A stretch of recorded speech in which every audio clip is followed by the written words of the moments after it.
Bonjour, aujourd'hui j'aimerais vous présenter et profiter de mon passage à Japan Expo pour vous montrer un achat, enfin plutôt deux achats, que j'ai fait à Japan Expo en profitant de la présence de Gundam Store, qui était on va dire une boutique éphémère, qui était là pour représenter le Gunpla, mais pas que, et donc du coup dans cette boutique il y avait beaucoup de Gunpla, mais il y avait aussi des maquettes de Evangelion, il y avait des maquettes de Dragon Ball, il y avait quoi, je crois que c'était à peu près tout. Non, il y avait du Pacific Rim aussi, il y avait aussi des figurines de Pacific Rim 2 pour être tout à fait exact, et en plus des Gunpla habituels. Il y avait aussi, et c'était une bonne surprise, des Gundam marqueurs, des Real Touch marqueurs, des Calcomanie Gundam, et voilà, plus quelques amis défenseurs du Gunpla qui avaient répondu présent à la demande du responsable du stand, David, coucou David, et qui ont donc fait des initiations au montage de Gundam sur place à Japan Expo, et apparemment tout s'est très bien passé, donc ça c'était cool. Et bon, moi la dernière journée j'ai quand même profité de la présence de ce stand pour prendre une maquette que je n'avais pas, et d'en profiter aussi pour prendre une Calcomanie Gundam que je vous présenterai tout à l'heure, et prendre surtout le tout nouveau catalogue 2018. Donc ce que je voulais vous présenter, cet achat, c'est donc le Sengoku Astray Gundam, qui est donc l'Astray modifié de Nils Nielsen, qui est donc un des nombreux personnages de Gundam Build Fighters que je vous recommande sans arrêt de voir, et qui est donc une excellente série qui est disponible sur Crunchyroll en sous-titré français. Donc une série que je vous recommande chaudement, et cette maquette je vous la présenterai donc tout à l'heure, mais avant tout je pense qu'il est nécessaire de revenir sur le catalogue Gunpla qui a été imprimé et distribué notamment à Japan Expo, et qui est tout frais. On va voir ça ensemble. Alors voici le catalogue Gunpla de 2018, avec une superbe illustration, je pense, qui représente le Gundam qu'on voit dans la dernière série en date de Gundam Build Divers, qui est également disponible sur Crunchyroll. On en est, je crois, au moment où je tourne cette vidéo, peut-être 15 ou 16 épisodes. Ça me semble un peu moins épais que les premiers catalogues, mais peut-être que je me trompe, il faudrait que je fasse une petite comparaison. Un rappel des échelles existants chez les Gunpla. Illustration qui représente les deux nouveautés Gundam de l'année, à savoir donc Gundam Build Divers et la suite de Unicorn dont le nom m'échappe déjà. Je suis désolé. Je crois qu'en plus ça c'est l'Unicorn Phoenix ou un truc dans ce genre, vous me le direz. Représentation du Gunpla, comment ça se monte, comment ça se peint, si ça se peint ou quoi, la totale. Là on a déjà ça dans les précédents catalogues, il me semble, avec les différentes qualités et familles de Gunpla, avec donc les SD, les Mega Size, les High Grade, les Rebuild 1/100, les Wheel Grade, Master Grade, Perfect Grade. Présentation de Bandai et de, comment dirais-je, de tout ce qui est fabrication du Gunpla, à savoir que ça commence dans les bureaux évidemment avec des dessins et l'ordinateur, la conception sur ordinateur, hein, CAO, DAO, tout ça. Prototypage, pas facile à dire.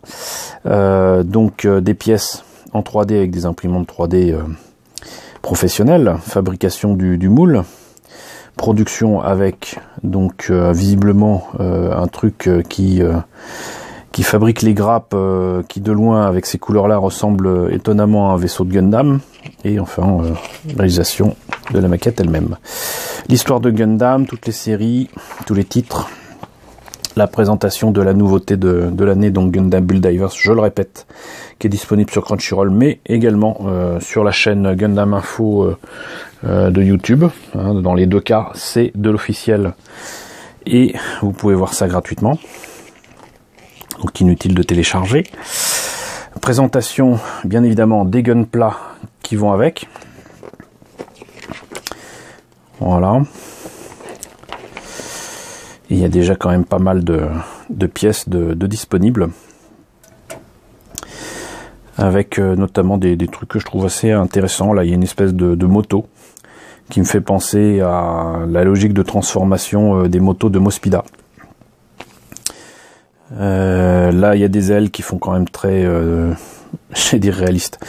Enfin, ça fait des ailes d'oiseau quoi à mettre derrière son Gundam. Alors, si vous aimez bien Gundam Wing et compagnie, ça peut le faire. Mais moi, ce que je retiens, c'est surtout là des lots de mains qui seraient donc disponibles à partir d'août 2018. Et ça, les amis, c'est très intéressant, surtout si comme moi vous avez de vieilles maquettes Gundam des années 80 et 90.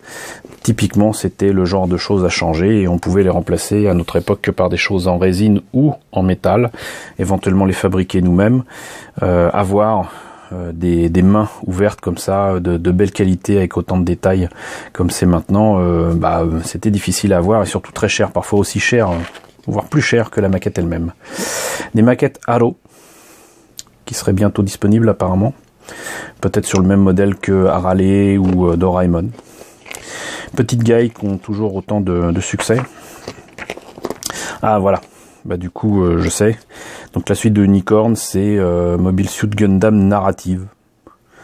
Voilà, on verra bien ce que ça donne, mais pour l'instant, le peu d'images qu'on a vues, les extraits, l'espèce de teaser, pour l'instant, ça me parle pas des masses, mais ce sera l'occasion de revoir des mechas qu'on connaît déjà. Enfin, là, il y a un Real Grade qui va sortir bientôt, qui est ni plus ni moins que le Sazabi, pour le 30e anniversaire de la sortie du film de Char Contre-Attaque. Je suis désolé, il n'est pas question que je dise Char Contre-Attaque. Ça sonne bizarre pour moi. Donc Real Grade, je rappelle, c'est des maquettes ultra précises. En fait, c'est du Perfect Grade, mais au 144. Voilà, c'est tout petit, super précis. Moi, j'aime pas trop, parce que justement, trop de petites pièces, trop de difficultés à peindre tout ça, ou alors faut le faire en no paint et bof. Et sinon, bientôt, la sortie en Master Grade du Gigan, qui, à ma connaissance, je crois, n'existait peut-être plus que au 144. Mais je me trompe peut-être, faudrait vérifier. Mais en tout cas, donc c'est le 30e anniversaire de Char Contre-Attaque, et là il y a toute l'explication, c'est vachement cool, de ce que c'est que ce film, et les mechas qui sont liés. Voilà. Donc là, nous avons la présentation DSD, la chaîne Gundam Info. Je trouve assez étonnant qu'il n'y ait pas la moindre mention de Crunchyroll. Et là aussi, petite, pas déception, mais interrogation de ma part, c'est qu'il y a des images du précédent concours le Gundam Build World Championship. Si je me trompe pas, Gunpla Builders World Cup. J'ai dit n'importe quoi. Pourtant, j'avais étudié le sujet l'année dernière, mais bon. Donc, il y a encore le concours ouvert pour la France, c'est cette année. Hein, si vous voulez y concourir, c'est le moment. Par contre, là, il y a les résultats de 2017. Et même si je devine que là, il y a les images de tous ceux qui ont gagné certaines places une fois arrivés au Japon. Moi, ce que je constate, c'est que ce soit junior ou en ouvert, bien évidemment, il y a les concurrents et les gagnants qui sont allés au Japon et qui ont gagné des choses au Japon. Mais je vois aussi des images d'autres pièces qui n'ont rien gagné pour autant. Et je vois beaucoup de pays, mais à moins que je sois aveugle, je ne vois pas la France. Je ne vois pas Phil, si je me trompe pas, qui a participé à ce concours, qui est allé au Japon, qui a gagné donc ce voyage au Japon, qui a participé au concours l'année dernière, et je le vois pas. Je vois les États-Unis, je vois l'Australie, je vois l'Italie, je vois beaucoup de choses, mais la Corée, mais je ne vois pas la France.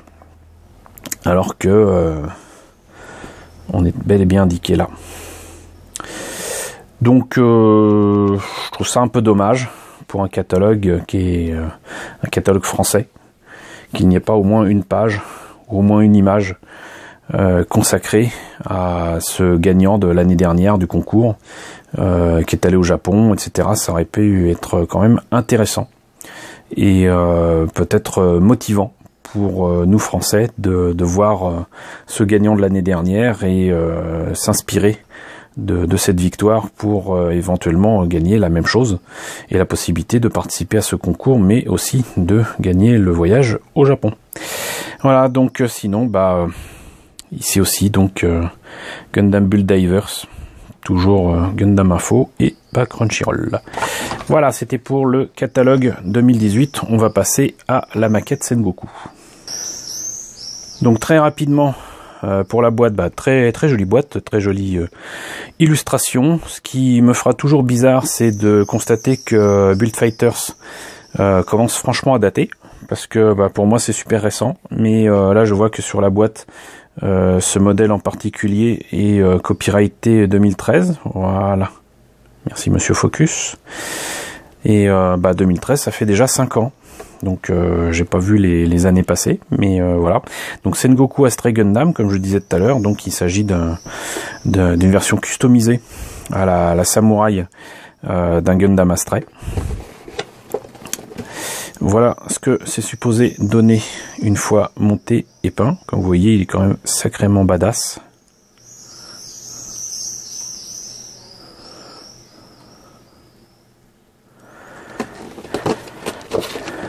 Et même en pose, on va dire, non dynamique, il en jette aussi un max. J'adore le bouclier qui est une espèce de backpack démon derrière lui, là. C'est vraiment très cool. Et ce kit au Japon est proposé à 1800 yens, ce qui nous fait à peu près 15 €. Voilà, mais en France, vous le trouverez peut-être plutôt dans les alentours de 23-25, je pense. On va voir ce que ça donne à l'intérieur. Alors, notice de montage qui prouve effectivement que ce modèle date d'il y a quelques années, parce que depuis 2-3 ans, il me semble que les maquettes Bandai sont à la fois en japonais et en anglais. On constate ici que l'illustration qui présente ce Astray Gundam Sengoku propose apparemment un rouge qui serait plutôt un rouge métallique, plutôt qu'un rouge pétant comme celui-là. J'avoue que si je pouvais faire la maquette avec ce rouge-là, je serais pas mécontent. On verra ce que ça donne. Si j'arrive à le faire, ça peut être cool. En tout cas, là, il y a la présentation de Nils Nielsen, qui du haut de ses 13 ans est donc considéré comme non seulement un champion, mais un gars vraiment fortiche sur, comment dirais-je, les combats avec les guns plats. Et que malgré, comment dirais-je, le fait qu'il ne soit pas japonais, on le considère comme un vrai samouraï qui respecte, comment dirais-je, la voie du samouraï, tout simplement. Voilà, donc je disais ce que ça donne une fois monté et peint. On a vu tout à l'heure ce que ça donnait. Il y a quand même quelques conseils pour améliorer l'ordinaire. Comme vous voyez donc là, même si c'est pas comme ça que je vous conseille de l'utiliser, il y a du Gundam marqueur doré qui est utilisé pour faire les yeux, ici des espèces de bouclier démon. Ici du Real Touch marqueur pour la bouche. Et passage d'un petit coton-tige ici pour enlever l'excédent de feutre sur les dents du démon, on va dire, et reprise des petits détails, et ça donne éventuellement ça. Et pareil pour l'épée avec le doré, j'imagine, et certainement là le rouge pour ici le V-Fine. Présentation ici des autres inspirations qui ont mené à la customisation de ce Astray. L'aspect full armor, les armes et les épées que l'on voit dans différentes séries, que ce soit dans Seed, dans la série originale ou dans Gundam 00. Et enfin on arrive aux pièces. Alors là ça a beau être un Astray qui est utilisé, il n'y a pas tant que ça de petits X qui précisent que j'ai des pièces en trop qui pourraient être utilisées. Là je devine qu'il y a certainement le backpack original. Ici je sais pas trop ce que c'est, mais ça a l'air d'être de toutes petites pièces, beaucoup de polycap comme d'habitude, qui ne sont pas utilisées et que je pourrais utiliser sur d'autres projets éventuellement. Mais donc voilà, rien de surprenant, peut-être là des pieds, on verra. Donc sinon pour le montage lui-même, on a apparemment le début, c'est le buste. Ensuite la tête avec le V-fin aussi particulier. Ensuite on attaque apparemment, c'est pas évident de savoir ce que c'est du tout, ça doit être les épaules et donc les bras. Je rappelle que maintenant les notices de montage précisent clairement quelles sont les pièces qu'on est en train de monter. Là ce n'était pas le cas, donc là c'est les bras avec visiblement des pièces et un montage et des articulations assez particulières. Ici les pieds et donc les jambes avec moi ce qui je dirais être des morceaux de booster du Strike Gundam. On finit les jambes, on fait le bassin, on rejoint le haut du corps, le bide et les jambes et donc le bassin, et on obtient notre Sengoku qui doit être complété bien évidemment par ses armes, donc ici 2 épées, des autocollants qui visiblement sont assez compliqués à mettre sur l'épée en question avec le doré, mais d'après ce que je constate là, c'est doré sur l'extrémité du comment dirais-je de la garde de l'épée, mais pas au-dessus, donc ça s'explique peut-être pourquoi tout à l'heure on montrait comment utiliser les Gundam marqueurs dorés. Voilà, et ces épées peuvent être placées dans les épaules.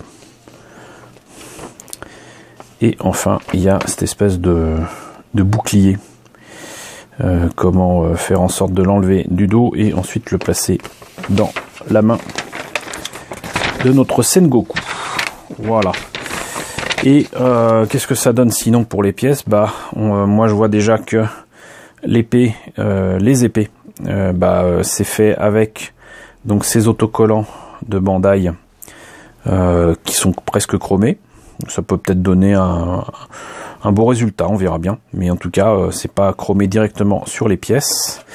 On a là les pièces pour le bassin.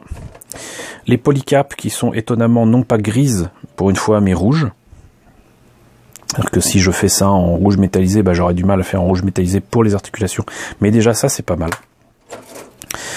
Ici, des pièces presque noires, je dirais une noire pneu, pour le backpack, le torse et les pieds, qui sont effectivement très différents de la Stray que je connais. Ici, apparemment, des pièces qui concernent à la fois les pieds et les épaules. On en a fini avec les pièces les plus sombres. Là, c'est, je pense, des pièces qui sont amenées à se répéter, effectivement, ici, pour à la fois les pieds et les bras. Ici, le torse et les mains, toujours avec ces mains ouvertes, que je trouve absolument superbe. Donc visiblement ça fait presque une dizaine d'années que ça existe, mais je suis toujours ravi de voir ces pièces là. On a là le reste des jambes, je dirais, des mains fermées et le fameux bouclier démon. Les grappes blanches qui me semblent être dans un plastique un peu différent du reste, c'est assez drôle, mais là c'est à l'écran on voit un blanc, mais moi je vois un blanc plutôt un blanc cassé, mais c'est peut-être parce que la nuit tombe et que la lumière décline, mais bon voilà, c'est une belle teinte de blanc cassé. Avec ici donc le reste, encore une fois, des jambes et peut-être des bras, mais surtout de la tête. Et là les fameuses épées qui sont du coup totalement blanches. Voilà, donc un petit mecha bien sympathique. En plus j'aime bien la Stray, donc ça fera certainement partie des projets que je pourrais faire sur un week-end, histoire de me détendre et d'oublier mes soucis de la semaine. Donc ne vous étonnez pas si je vous le montre en cours de montage prochainement. Mais c'était mon achat de Japan Expo 2018 et je vais finir cette vidéo déjà un peu longue avec la présentation du deuxième achat qui est tout plat, qui est tout simplement la planche de décalco. Alors pourquoi cette planche de décalco? Bah, le Gundam décal, déjà, ça court pas les rues en France. Et ensuite, j'ai pas eu l'occasion d'en acheter depuis longtemps. Et là, c'était à quoi? 5 euros. C'est pas le prix japonais. Le prix japonais, c'est 400 yens, donc ça ferait plutôt 3 euros. Mais bon, 3 euros, 5 euros, voilà, c'est assez proche. En plus de ça, c'est une planche de décalco avec des marquages, on va dire génériques, pour Zeta Gundam et Double Zeta Gundam à la fois, les deux. Donc il y a du Zéon, du Neo Zéon, de la Fédération, il y a un petit peu de tout. Il y a Anaheim Electronic, Karaba Air Force, pour je sais plus comment il s'appelle ce truc là, mais c'est un dérivé du Zeta Gundam qu'on voit dans Gundam Sentinel. On voit d'ailleurs le logo Zeta un petit peu partout ici, des numéros, des machins. Voilà, donc c'est assez cool. Et en plus de ça, je l'ai pris parce que tout simplement, comme je vous l'ai déjà présenté, j'ai le 1/100e du Baou. Enfin, pas le Baou, mais un autre modèle qui est utilisé par la réincarnation de Char dans Unicorn. Et je me suis dit que ça pourrait être utile, on sait jamais. Sinon c'est utilisable encore une fois aussi bien pour les mechas de Double Zeta que de Zeta Gundam. Et c'est pas ce qui me manque. Voilà. Donc ça peut vraiment être très cool. Et ça sera l'occasion de toute façon de revenir là-dessus, de vous refaire une vidéo sur l'utilisation des décalcomanies. Je sais que ça fait peur à beaucoup, mais c'est beaucoup plus simple qu'il ne semble. Et ça me permettra aussi peut-être aussi de vous faire une autre vidéo sur les dry transferts, à savoir les transferts à sec, qui sont pas faciles à utiliser. Moi, je suis pas doué avec, mais qui peuvent aussi avoir leur utilité. Donc voilà, bah écoutez, c'était la présentation donc de ce Gundam décal pour Zeta et Double Zeta Gundam, du Sengoku Astray Gundam et du catalogue Gunpla de 2018, donc de 2018 pardon, qui était présent et qui avait été fait spécialement pour l'événement annuel et désormais reconnu dans le monde entier qu'est Japan Expo. Voilà, où j'ai eu l'occasion de présenter un panel d'invités autour des 20 ans de Cowboy Bebop, grâce à mes amis de Daibex et de Japan Expo. J'ai pu m'occuper de ça, de faire cette présentation, et j'en étais très heureux, et ça m'a permis de revoir beaucoup d'amis. Donc c'était cool. Donc voilà, j'espère en tout cas que cette présentation vous aura intéressé. N'hésitez pas à me dire ce qu'il en est dans la section commentaires, n'hésitez pas à liker, n'hésitez pas à partager, n'hésitez pas à vous abonner si ce n'est pas déjà le cas. Coucou aux nouveaux abonnés, on est bientôt 1400. C'est super. Coucou aux grands anciens. Voilà, gloire à Cthulhu. Et je vous dis à très bientôt pour une nouvelle présentation, j'imagine, de ma quête Gundam.